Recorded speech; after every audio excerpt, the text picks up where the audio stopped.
Good morning, dear friends. Good morning. Thanks for joining me today.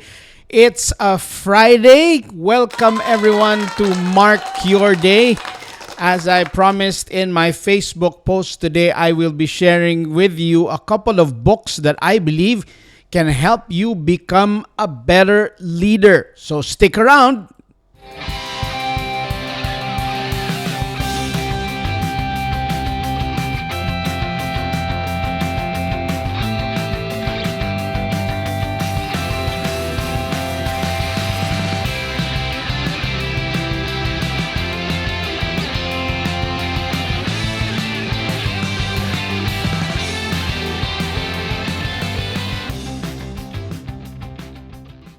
Good morning, Tita Beng Wolf. Good morning, Kuya Jack Taruk. Good morning to our dear friends. Let us begin with this word of encouragement. Though one may be overpowered, two can defend themselves. A cord of three strands is not easily broken. This life is not supposed to be lived alone, right? Hindi natin kailangan mag-isa. Hindi natin kailangan maging lone ranger. We can live this life with people who can provide us support and wisdom. That's why one may be overpowered, but two can defend themselves. A cord of three strands is not easily broken. So who are those people in your lives, my friends? Sino yung mga tao na yon who provide you support? Who are those people who provide you good counsel and good advice when you need it? According to my friend James Bayeta, I still owe him that signed book. Oh my goodness! That signed book. Yes, James, I still owe you that. Send me your address so I can have it sent immediately. Good morning, Kuya Jack Taruk. I hope you are all doing well there, and Mommy Michelle and the kids. I hope you're all healthy. Let's just stay indoors.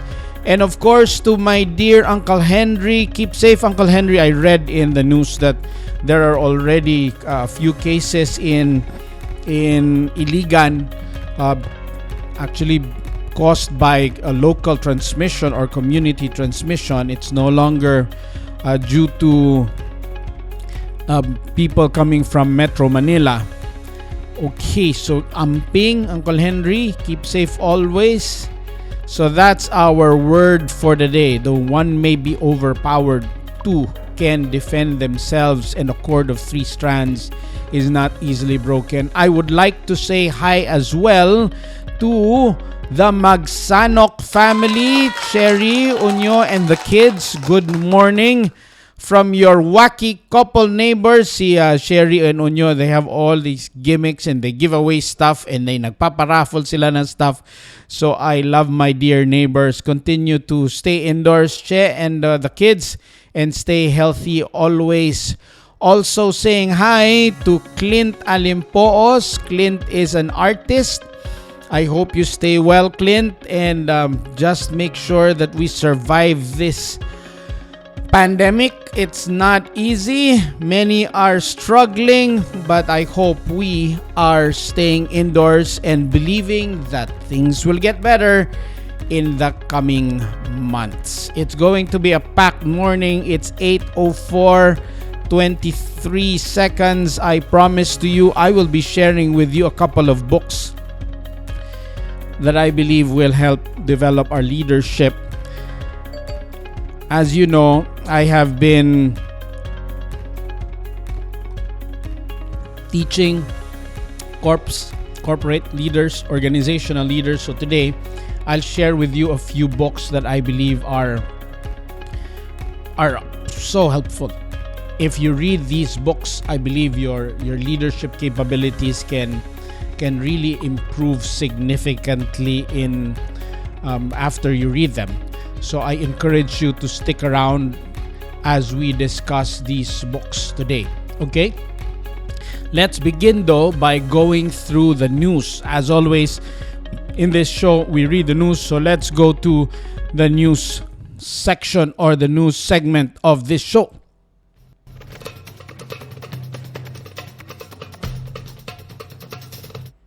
So what's in the news today?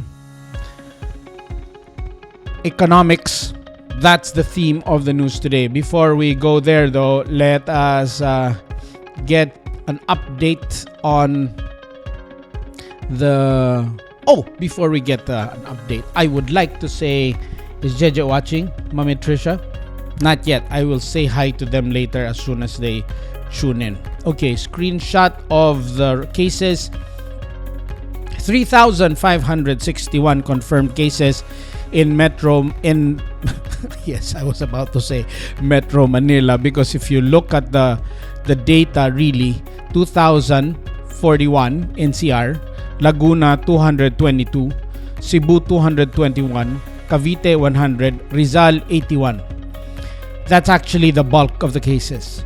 So except for Cebu, it's really NCR and its environs. If you look at this pandemic, it tells you something that we need to adjust in our country, because clearly, this economy, this country is so NCR centric. We are focused, or we have put all our marbles. We have put all our marbles in one location in the country, and I will explain things and my understanding of that as we go along today. But that's clearly what's happening here, because the population density in the big Metro Manila area and its nearby provinces is so high. That's why you have the virus spreading here quite fast. And you would also see how because of that population density,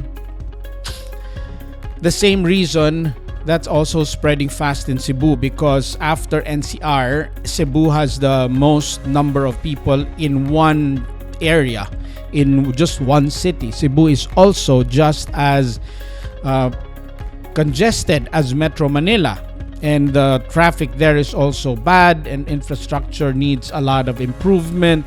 And that's why it tells us where we need development and where what we need to do as a country and as economy in order to improve things.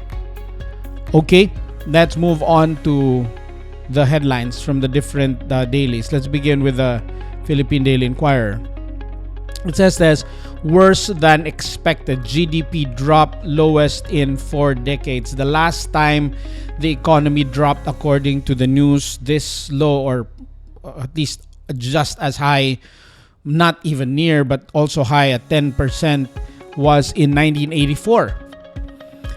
But that was caused by economic and political turmoil in the Philippines. This one is caused by a global pandemic due to the lockdowns Luzon-wide in the second quarter, in the latter part of the first quarter and the second quarter.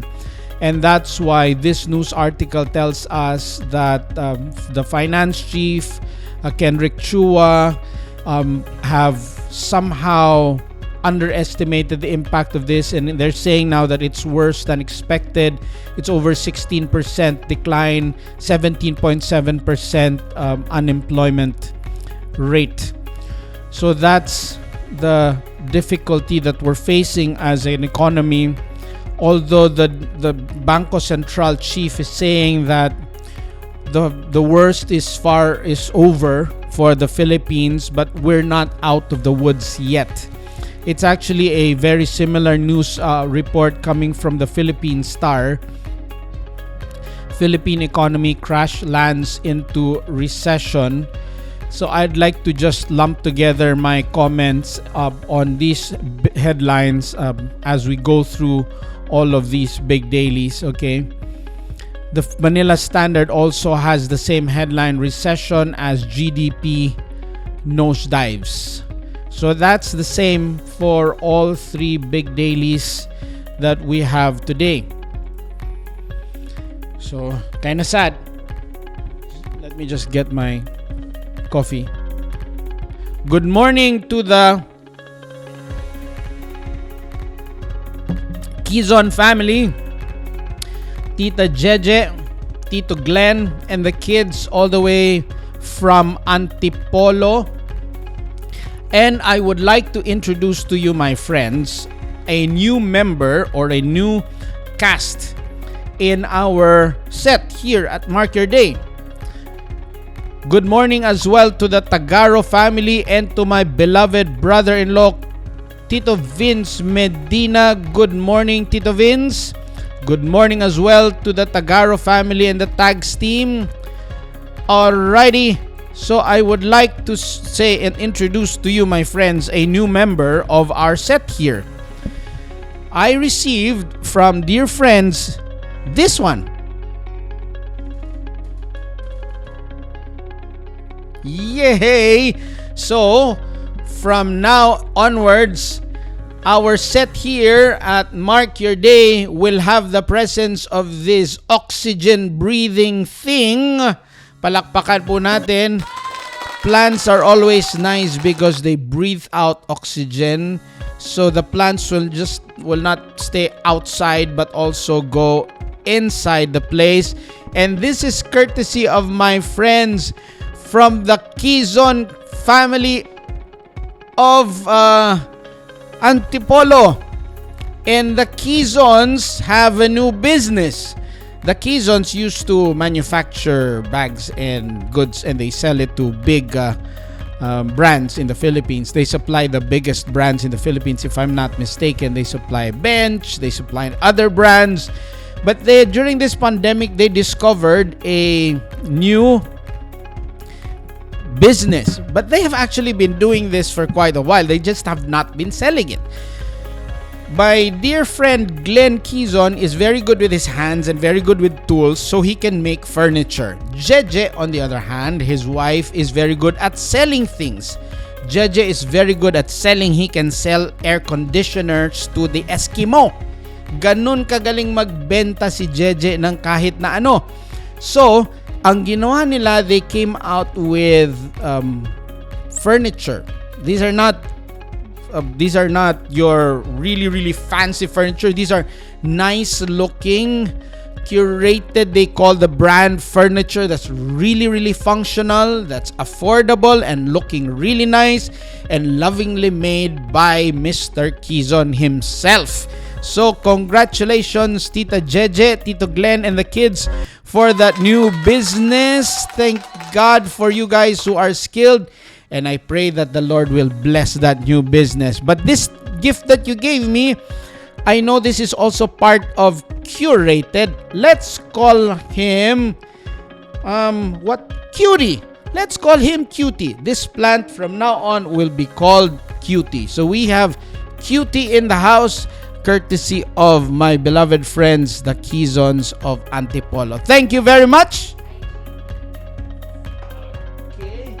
So if you want to check out their products, you can visit their Instagram account, Curated Crafts. If I'm not mistaken, it spells with the letter Q and then rated. Curated Crafts. Okay. Thank you very much again, Tita Jeje Quezon. Good morning to Jether Sumpo from Zamboanga, Sibugay. My friends from Zamboanga, Sibugay, maayong buntag kaninyo diha, Jether. Pag-amping in town mo kay diha sa diha sa Zamboanga area na narabay mga COVID pod. So ignagid ang mga kaparitihan, mga amigo nga dili mugsige gawas-gawas, suoton og maayo ang atong face mask. Okay? So, what are my comments? It's all about recession. It's all about itong nangyayaring paghihirap ng ating bansa economically. Kaya gusto kong tulungang maintindihan tayo kung ano po itong napapabalita ngayon. So, what is a recession? Ano po ba ang recession? Kasi it could cause a lot of alarm. Ano po ba yung recession? So, lilinawin natin yan ngayong umaga.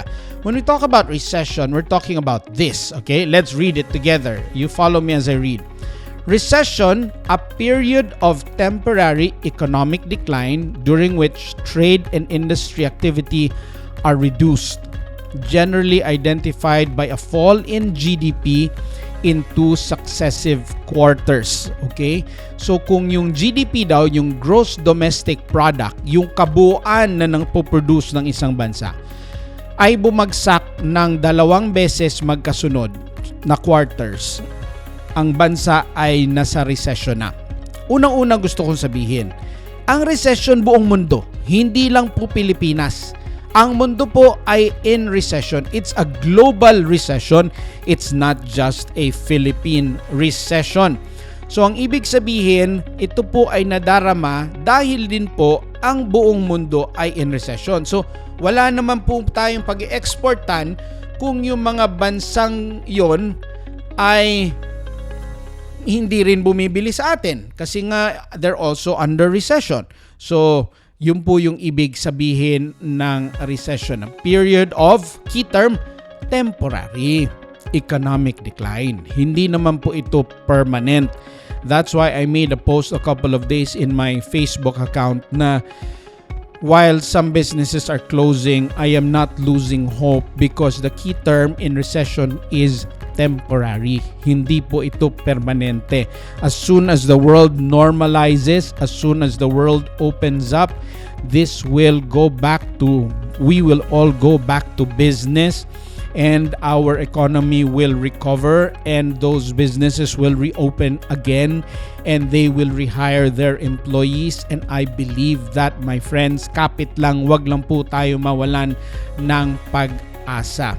Ang sabi po ng ating economic managers, nakikitaan na po nila ng pag-recover coming from those news articles. Nakikitaan na po nila ng pag-turnaround kasi anong po tinamaan po talaga ng matindi dito sa crisis na ito, yung industry and service sectors. Ano po yung mga yon? Yung manufacturing at saka yung mga restaurants, yung hotels, yung mga barbershops, yun yung po service sector. Pati na rin po kami mga trainers and speakers, events hosts, yung mga musicians mo, tinamaan din po yun.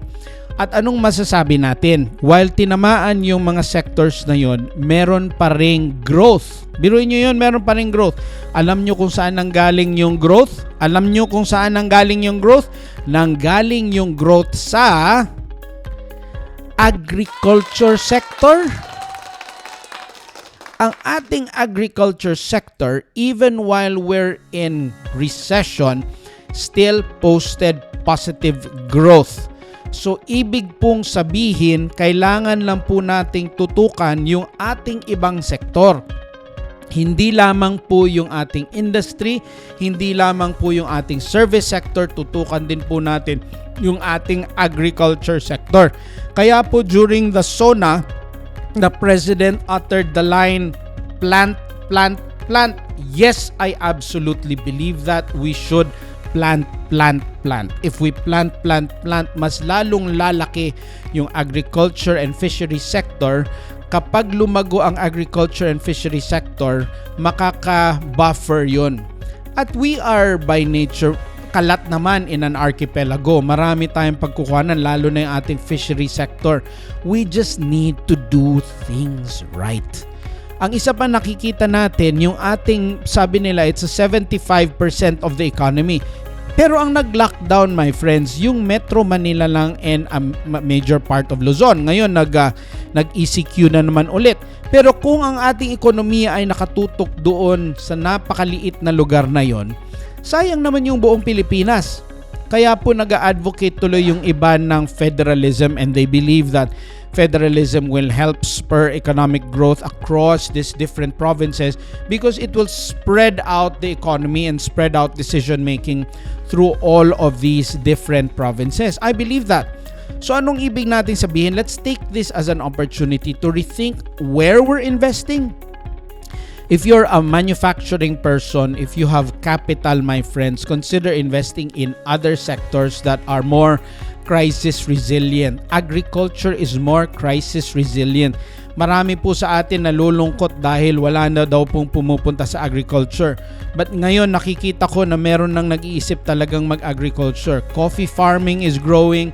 Cacao farming is growing. I see many of my young friends, even Michael Lu, my dear friend, who's our executive director at Team Arete, is also into farming. They're selling adlay grains. It's a rice substitute, a healthier rice substitute out of Bukidnon.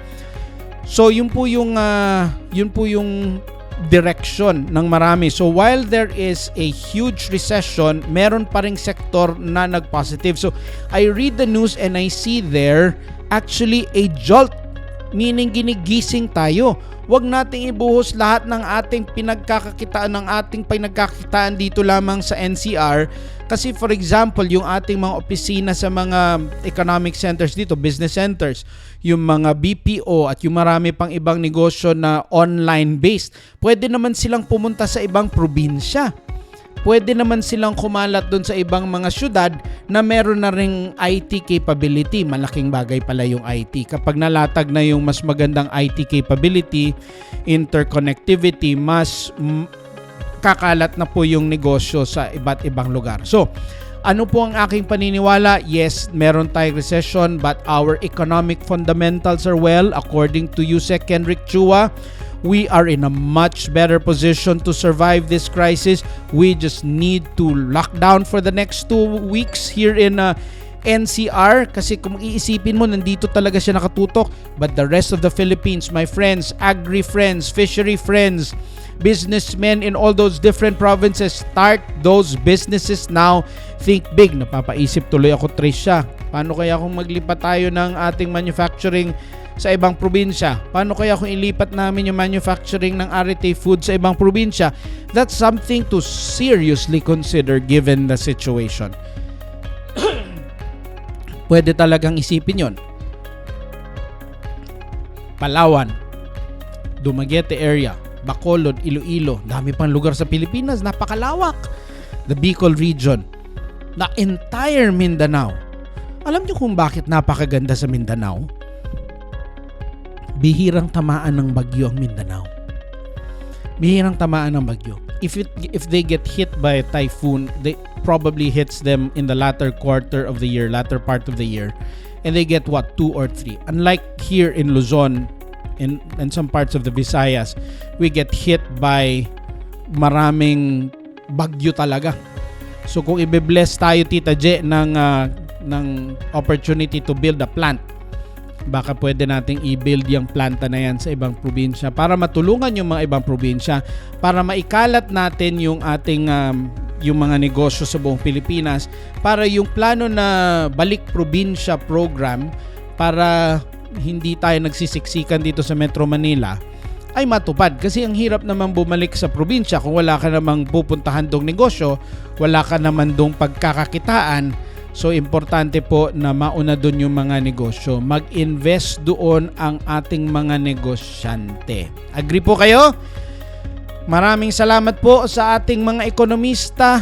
Kung meron pong 3 superheroes akong nakikita ngayon, yan po sila: DOF Secretary Dominguez,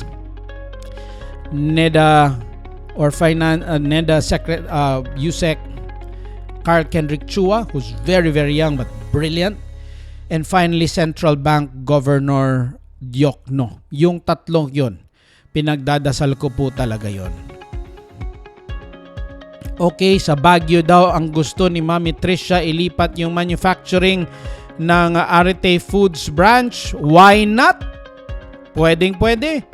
Yung La Union area, yung Northern Luzon area ay napakalawak pa po ng Northern Luzon. So I will not also object kung meron tayong Baguio manufacturing. Napakaganda po niyan. It's cooler kasi sa Mindanao, sabi ni Ate Beng. Yes, because you're farther down than the yun, maganda talaga sa Mindanao, Ate Beng. Okay, good morning also to Kuya Mel Chan and to Roy Santos. Good morning. Okay. Napaka lungkot, pero ako hindi ako nalulungkot masyado. Nakikita ko na my friends, pag na-maximize natin yung bigay ng Panginoon na biyaya dito sa Pilipinas, agriculture sector, fishery sector, actually sa akin talaga, ang nakikita ko talagang potential, huge potential, fishery. We have one of the longest coastlines, and the Philippines is where the Marine Triangle is. Yan yung pinaka-rich na marine area in the world. The density of the species there and how rich marine life is dito sa ating bansa makikita. if we only do it right, if we only manage it well, with the blessings of the Lord, my friends, we can become a really rich country. Mary Jane, okay?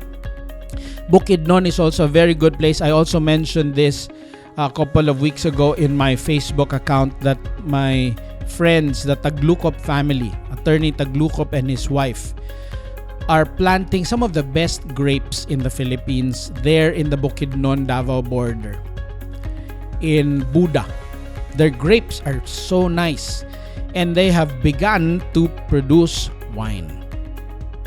Meron po silang pinoproduce doon na wine. Meron po silang ano nga yung favorite mo na wine, Trisha, na matamis? Ano nga yung favorite mo na wine na matamis? Yung favorite si Trisha, yung hinahanap ni Lolo Nems. Meron na po silang pinoproduce dan sa Buda, yung Taglukop ng mga wines. So aabangan po natin yan. Again, while we are in recession, nakikita natin merong recession proof na mga sektor. Buhusan natin yun, tutukan natin yun.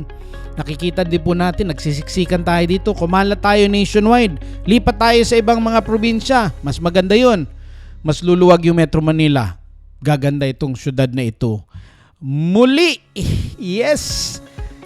So my friends, punta na tayo sa ating, di ba, I promise you, it's 8:26. 8:26, my friends. Big Nay Wine, Ate Queenie is one of them. Big Nay is also one, but the Taglukop farm in Buda is making world-class wines. I will feature them in the show in a couple of weeks. Maybe Ate Queenie can help them with their boxes and packaging. Ma'am Queenie, napakaganda. You check out the Facebook page of Ferdinand Taglukop. They are producing some of the best grapes in the Philippines. Okay. Recession again. Key term in recession, temporary economic decline. Kapit lang. This is temporary. This is not permanent. We will rebound. If we realize some of the things we need to do, we can recover.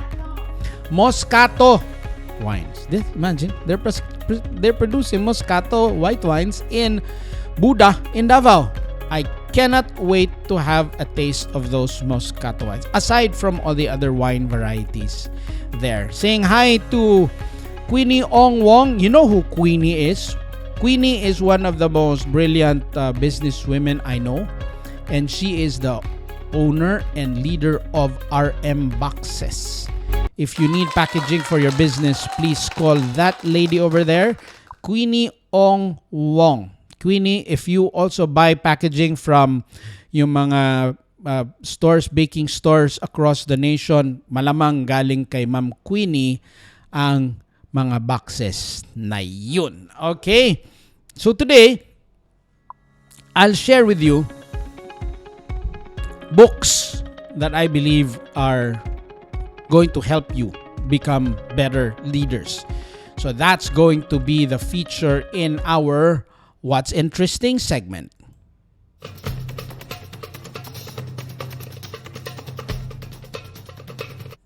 Good morning to the Gonzaga family from Surigao. I hope we could all go to Siargao again soon, my friends. Good morning also to Kuya Hector Villegas. Kuya Hector, palakas ka. We're rooting for you. Kuya Hector is a leader of Pertua. Okay? According to Mami Je. Yes. Our God will rebuild and restore.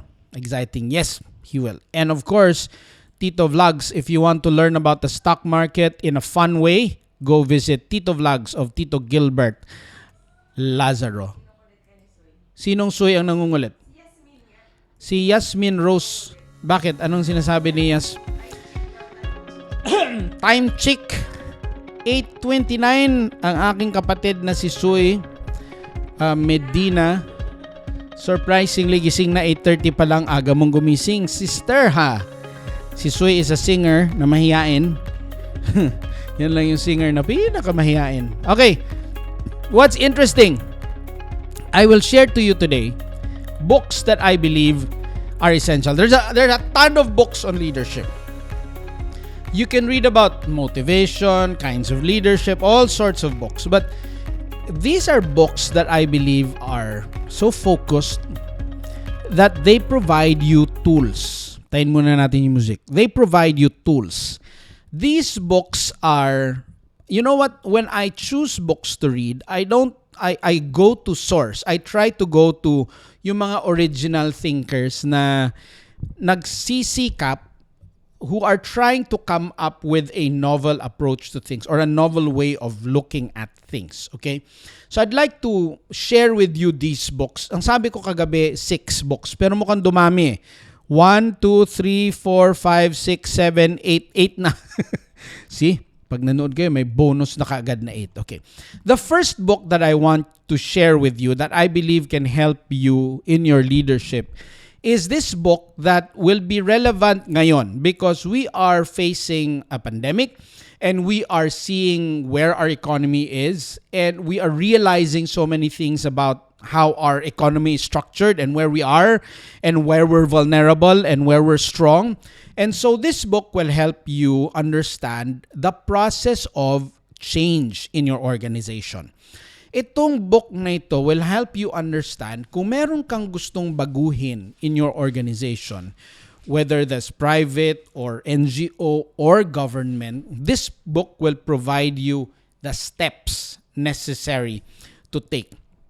Ano yung mga critical steps na yun? Si John Kotter is the Konosuke Matsushita Professor Emeritus for Leadership of the Harvard Business School.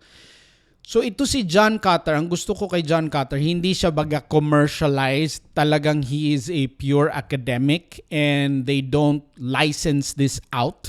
You don't have a John Kotter license to be a John Kotter speaker. Wala pong ganon. So because John Kotter has been committed to developing leadership thought and he has advised many of the top corporations in the Philippines. So yun yung proseso. So when you're wanting to look at a process kung paano mo siya sisimulan, paano mo gagawin, because change requires a good process. A desire for change is good. Your conviction and your energy towards change is good, but if you don't follow a good process, you could get lost along the way and you could get derailed along the way. This is a sequential process, meaning dapat mo sundin sunod-sunod kasi one part of the process builds onto the next and so on and so forth. So kung gusto po nating matuto kung paano po baguhin ang ating organisasyon, how to lead well, then that's the book you need to read. Meron itong kakabit because the first step, I'll share with you the first and most crucial step. If you want now to change something in the organization, ang first crucial step ay a sense of urgency. Yun yung sabi ni John Kotter. Walang pagbabago kung walang sense of urgency. If you don't feel it's urgent. For example, itong pagbabago ngayon sa PhilHealth. Ang tagal-tagal na niyang problema na yan. Ang dami nang gustong magbago ng PhilHealth na yan. Pero hindi nila mabago-bago kasi posibleng wala talagang sense of urgency. Kulang sa sense of urgency, okay lang yan. Anyway, nakokolektahan naman natin yung buong Pilipinas kaya mabubuhay ang organisasyon na yan. But now they're saying that the lifespan of PhilHealth is severely threatened by this COVID. So it exposes the weakness in the organization, which tells you there is urgency in doing this. Ginawa pa nilang pagnanakaw nito pang panahon ng pandemya. Kaya there's urgency in doing this. The first step in building change is what you call a sense of urgency. So kakabit nung leading change na yan is the book ni John Kotter din, on a sense of urgency. Ang tanong, paano mo i-develop yung sense of urgency para gumalaw ang tao? Kasi people will want to stay within their comfort zones. And organizations are usually structured to preserve status quo. You want some form of quote and unquote stability. So that's why if you have a structure that doesn't need to change or doesn't want to change and you have people who don't think change is urgent, hindi ka po makaka-lead towards improvement, towards better days. So that's your first set of books. So yan na lang yung ating first set. Leading change at saka itong developing a sense of urgency. Okay? Yan po yung dalawang libro. Now, Pagkatapos nun, na meron ka ng in your leading of change, meron ka ng pagbabago. Pero hindi mo ma-change yung organization mo, hindi mo may improve yung organization mo if you don't know how to communicate. A crucial part in leadership is really communicating, because no matter how brilliant your ideas are, no matter how brilliant your plans are, if you don't know how to communicate, it will not succeed. I am not endorsing to you my book. I wrote a book on communication, pero that book is not here. Napakarami ko pang kailangang bigas na kainin para maipasama dito sa aking recommended set of books. Okay? So, ang anong sunod na libro na aking i-recommend sa lahat ng leaders? If you're a leader, you need to read these two books. Ito po yung Crucial Conversations at saka Crucial Confrontations. Tools for talking when stakes are high. Napakahalaga po na matuto tayong makipag-usap, lalo na pag critical yung pinag-uusapan. So leaders, it's easy to lead during good times. It's easy to lead when things are going well. The leadership capabilities of people are tested when times are not perfect. That's why always my criticism of this administration is they could actually communicate better. Given na si Duterte ganyan mag-communicate, tanggap na ng tao niyan, sana naman yung kanyang mga tao would help him communicate better. Si Roque and others should communicate better with greater clarity, with greater persuasiveness, with greater warmth and empathy. Sana po mag-improve po yon. So, Crucial Conversations will teach you that. So, sabihin nyo, basahin ito ng mga leaders ng ating bansa. Pat hindi lang ating bansa, yung leaders po ng ating mga iba't ibang negosyo, Crucial Conversations at saka Crucial Confrontations. Conversations kung hindi pa kayo nag-aaway. Itong Crucial Confrontations kung medyo nagkakainitan na. So, I would recommend these two books for you. Leading Change, Sense of Urgency, to know the process of change. But there will always be problems and your leadership will be tested during difficult times. That's why I would recommend that you read these two books here. Very, very important books and very, very helpful. Now, when you're leading change also, you need to communicate to people.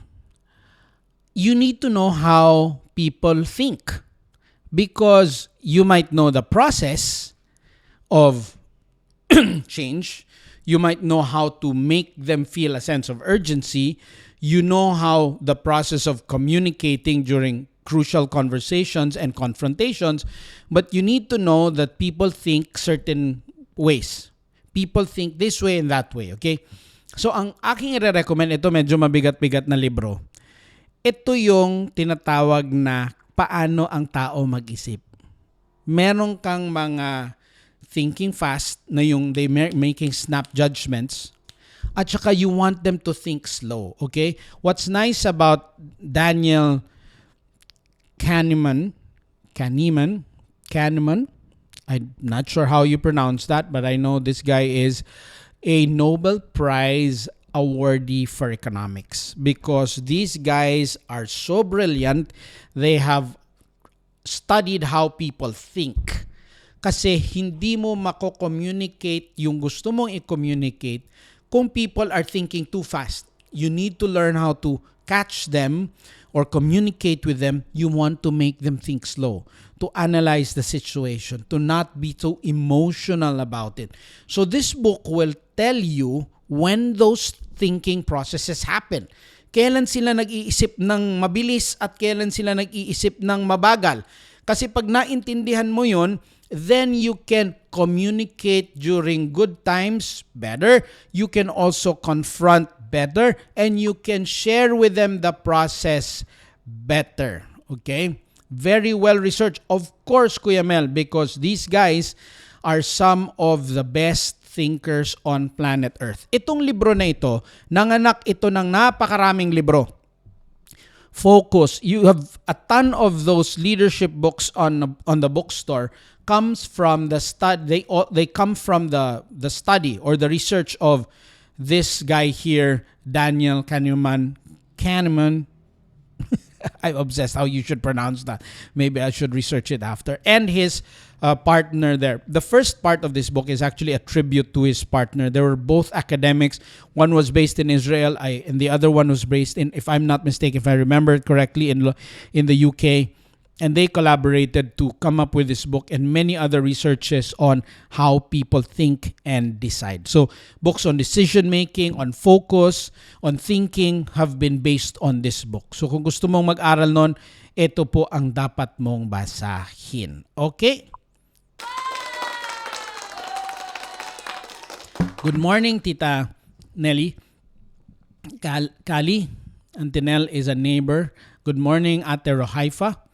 Good morning to our friends who have tuned in. Now, so nagsimula tayo sa leading change, sense of urgency, tapos kailangan matuto kang makipag-usap, which is crucial confrontation and critical confrontations. And then we need to understand how people think, because if you're a leader, you need to understand how people react to those different stimulus and makes them think. Ang susunod po ay ito. Nag-isip sila, nakausap mo sila, meron kang proseso, malinaw, okay? Nabasa mo na yon. Pero how do you sustain change? How do you sustain yung iyong effort na baguhin ang isang organisasyon? Hindi mo po mababago yan kung hindi mo sila maturuan kung paano mag-develop ng, so again, leading change process, sense of urgency, kwentuhan tayo, crucial conversations. I know how you think. Now, what's next? If you're a leader, you should focus on developing habits. Because habits are what we do repeatedly every day, and we're no longer thinking about it because there are habits. Our habits will form corporate culture. Yung shared habits, yung habits ng mga tao doon, yun yung bubuo ng kultura. Values plus habits equals culture. Yun po yun. So kung gusto mong maintindihan kung anong nangyayari sa iyong organisasyon, titingnan mo yung anong shared values doon ng iyong organisasyon at saka yung common habits. Yung combination ng shared values ng mga tao at combination ng kanilang pinaka-common na habits, yun yung bumubuo ng iyong organizational culture. That's why it's important for you to understand how do you come up with good habits. How do you replace bad habits? So that's why it's important for us leaders to think of individual habits and organizational habits. Kasi kahit na meron kang change process, sinunod mo yung leading change ni John Kotter, kahit na magaling kang makipag-usap, kahit na magaling kang mag-analyze kung paano sila nag-iisip, but if they don't develop good habits, if you don't have good habits, your organization will not consistently perform and change will not reach a level of permanency or stability. Kaya kailangan natin itong librong ito na habits. Okay? Kung kinakausap mo sila, meron akong bonus. Kakabit nitong power of habit. Kasi yung habits daw ng tao, nabubuo yun if they are motivated. Kaya, alam nyo, napakaraming libro on motivation or human motivation. Ang dami-daming libro. Meron kang libro that tells you about yung hierarchy of needs because your needs will motivate you. Meron kang libro naman that will tell you that yung ating motivation can be more it can be, ano nga ba yung key term doon? The key term, motivation can also be all about leadership and also all about conditions of work. We are motivated by the leadership values and its approach, or we could also be motivated by the conditions of our work. Now, itong libro na ito is somehow a summary of various books on motivation. And what is nice about this book, it's very easy to read. It's very easy to read. It's not the deepest book on motivation, but it helps a lot. So what is this book? I would suggest that you read more about what motivates people, but this book is a good start. So if you want to develop good habits, you need to find a way to motivate them so that they will develop good habits, right? So ano ang magmo-motivate sa kanila? Ang magmo-motivate sa kanila, mababasa mo yon dito sa libro na ang title ay Drive. The surprising truth about what motivates us. Okay? So, ang importante dyan na maintindihan mo na yung motivation na yon, konektado yun dun sa habits nila. At yung habits na yon, magbubuo yun ng corporate culture mo or organizational culture mo. Okay? Sabi ni J.R. Ortega, Cue Routine Reward. Yes, it's a great book. Okay. But I know this is my challenge for all of you, my friends. You could be there are two types of, for my understanding, my view is, meron kang dalawang klaseng tao pag nagbabasa ng libro. Meron kang mga consumer lang at meron kang tinatawag na thought creators or insight generators. Ang challenge ko sa atin is, as you grow in your leadership capability, huwag ka lang magbasa because it's easy to say, cue routine reward. Okay? Tama, cue routine reward. Pero saan mo yan ipapasok dito sa kabuuan ng proseso ng iyong leadership? So, what you need is what you call a synthetic mind or a facile mind that can put together these concepts and apply them. So, yun yung napakahalaga. So, as you read, when you read books in your leadership journey, I would suggest that you try to find how they synergize, because they're not standalone concepts. Concepts in the world of leadership are not standalone. They actually interact. So that's what I'm trying to do here. I'm trying to connect for all of us here that there's a process. That process is anchored on urgency, but you need to learn how to talk. But in order to talk, you need to learn how people think. And when people think, you need to learn now to drive them towards certain habits that are more permanent. But in order for them to find those habits, you need to learn how to motivate them towards those habits. So yun po yung mahalaga, my friends, a combination of these concepts. Last and definitely not the least, ito po yung aking paniniwala. A leader's capability will rise and fall based on how people see him.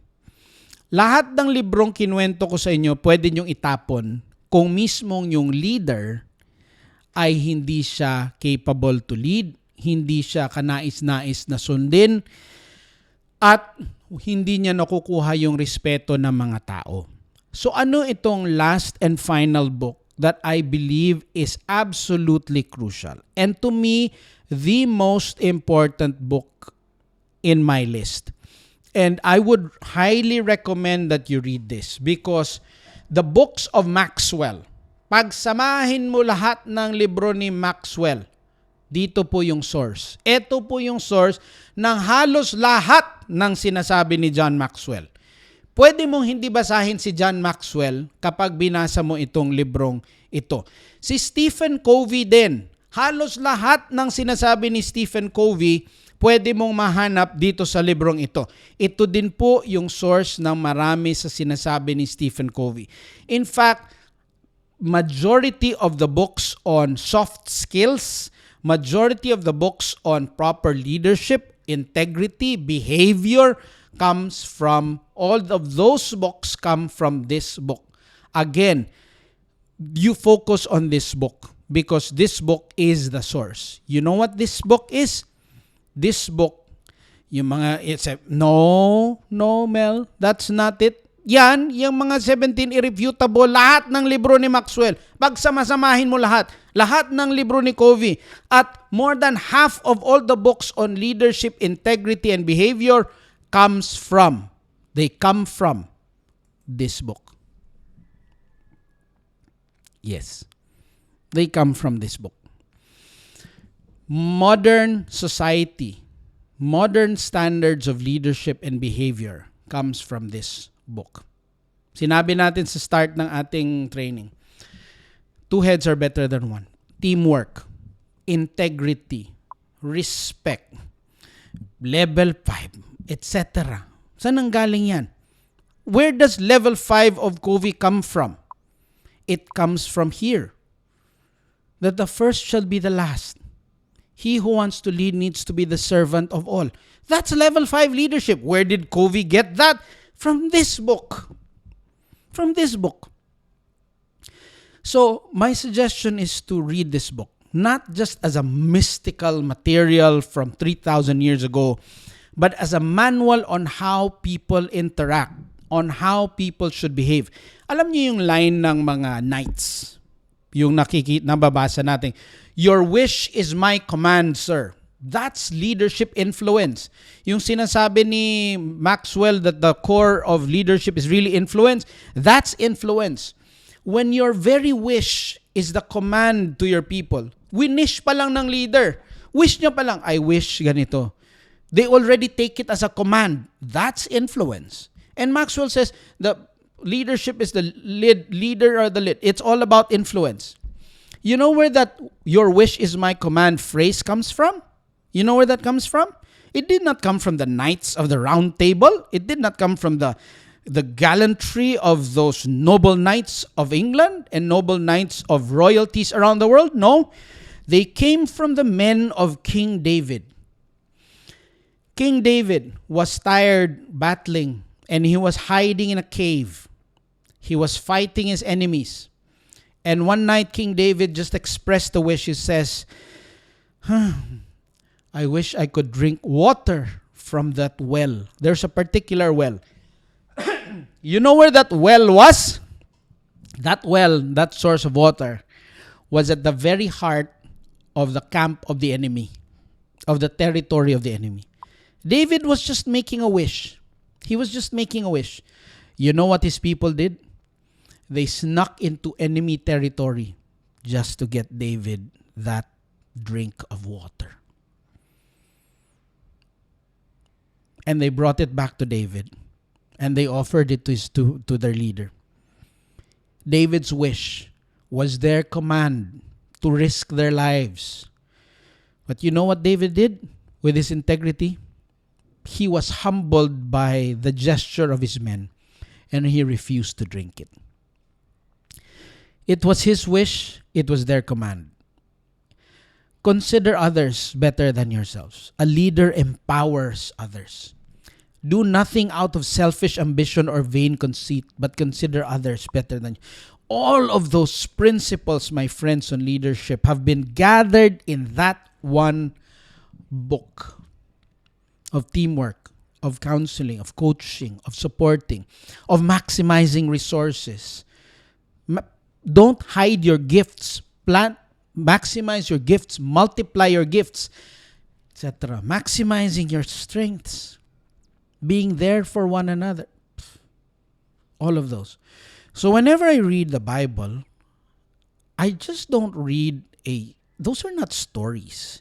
It's actually a manual for life. It's a manual for leadership. So if you want to learn how to deal with people well, read that very book. Read the stories there, because the Israelites were conquered by many, many kingdoms, from Egyptians to Babylonians and others. And they have somehow gathered and compiled, and it's the most ancient book that is complete. And it has been tested by time. And I believe that. I believe that the contents of this book will help you become great leaders, my friends. You may read this as just a leadership book. I know there are friends who are scholars, are not really Christians. Some even are Muslims, but they read that as a source of Thomas Jefferson, in fact, of the U.S. He was an agnostic. So he made his own Bible. He made his own Bible where it contained many of the things that he believed in. There are things that he did not quite believe, but he had to admit that as a source material for leadership and how to live life and how to build society. It's powerful. But you might question all the other parts of it, but I don't. I believe all the parts of it contribute to why this is the best-selling book of all time, and it's the best manual for your leadership. So, what are the books again? Let us review our books again. First book that I would recommend, Leading Change. After that, Sense of Urgency. After that, Thinking Fast, Thinking Slow. After that, Power of Habit. After that, Drive. Okay? Finally, what's the most important book I would recommend? I believe it is this one. You know what? When I started reading ito mga Maxwell, mga Covey, and I realized, because I've been reading the Bible all my life, and I realized they get it from the Bible. They just are very good at compiling. They just very good at putting it together into laws, into steps, into ganon. But all of these principles are actually there in that book. All right? Did you enjoy that discussion? So I would recommend, my friends, that you read those books. If you read those books, then you will grow in your leadership. Okay? It's 8:56, my friends. Let's go to the last and final part of this show. What's trending?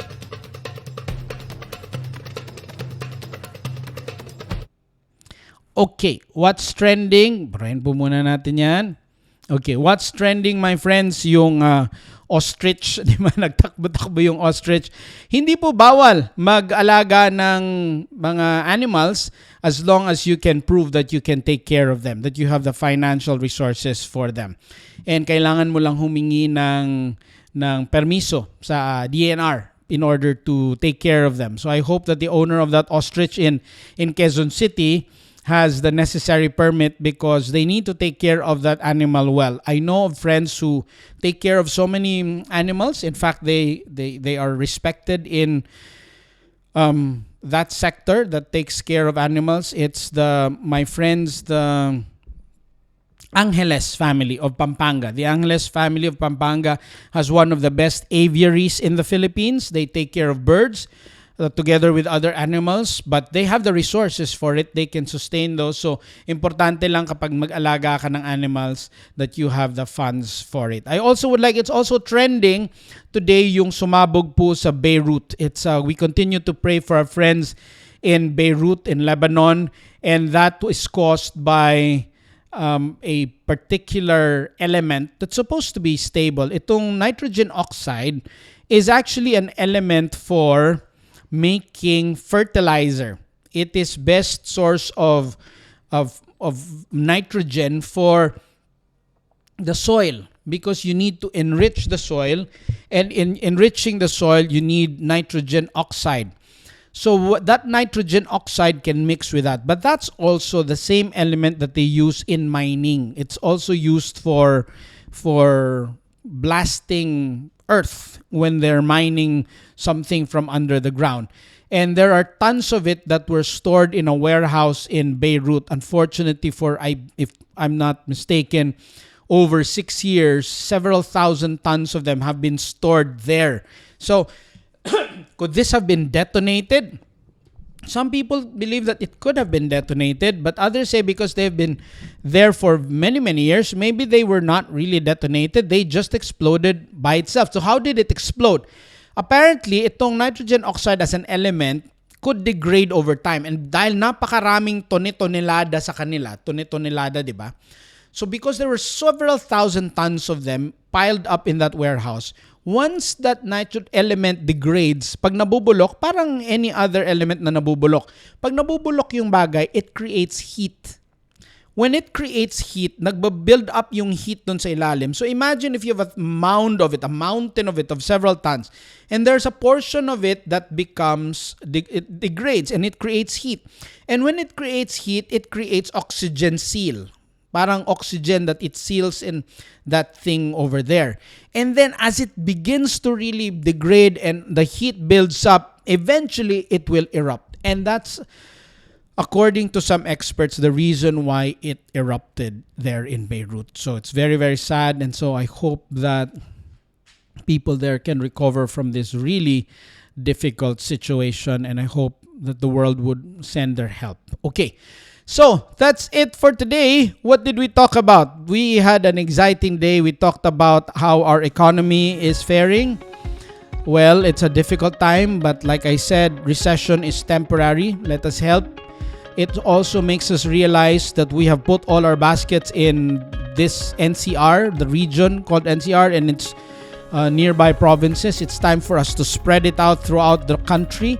It also tells us that while we're on recession, the fisheries and agriculture sector is not as badly hit. They still posted positive growth, and that's why we can invest a lot on fisheries and agriculture. Yes, I agree. Plant. And then we talked about the books that I shared with you today. I hope you spend time during this quarantine to read those books. And finally, what's trending? If you are taking care of animals, please get the necessary permit for them, and also make sure that you can sustain them and feed them well.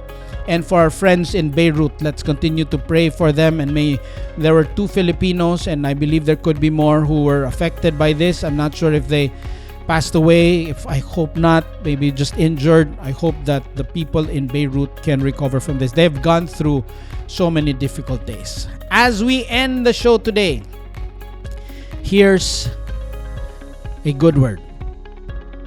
Where no counsel is, the people fall. But in the multitude of counselors, there is safety. Sabi ko sa opening, 1 can be defeated, 2 heads are better than 1. 3 strands are not easily broken. As we end, it says, if we don't listen to counsel, we fall. We could fall. But in the multitude of counselors, there's safety. Let's pray that the president is surrounded by good people. Let's pray that our leadership seek counsel from people who really know, and that they would hear people who really know and follow their good advice. In our lives, in our businesses, let's listen to people around us. Husbands, listen to your wives. Even listen to your children. Seek out friends. Belong to a community of people who can give you good counsel, because that will keep you grounded and give you wisdom. But what I like about it, it will provide you safety. Safety. Stay safe, my friends. See you all again on Monday. Please stay safe. Let's wear our face masks well. Stay indoors. 2 weeks lockdown. It began on the 4th, 3 days ago. Just a couple of days more. We will recover. This is temporary. I believe that. Kapit lang. The Lord will bless this country. God bless you all. Stay safe. This has been your Mark Your Day. Thank you very much.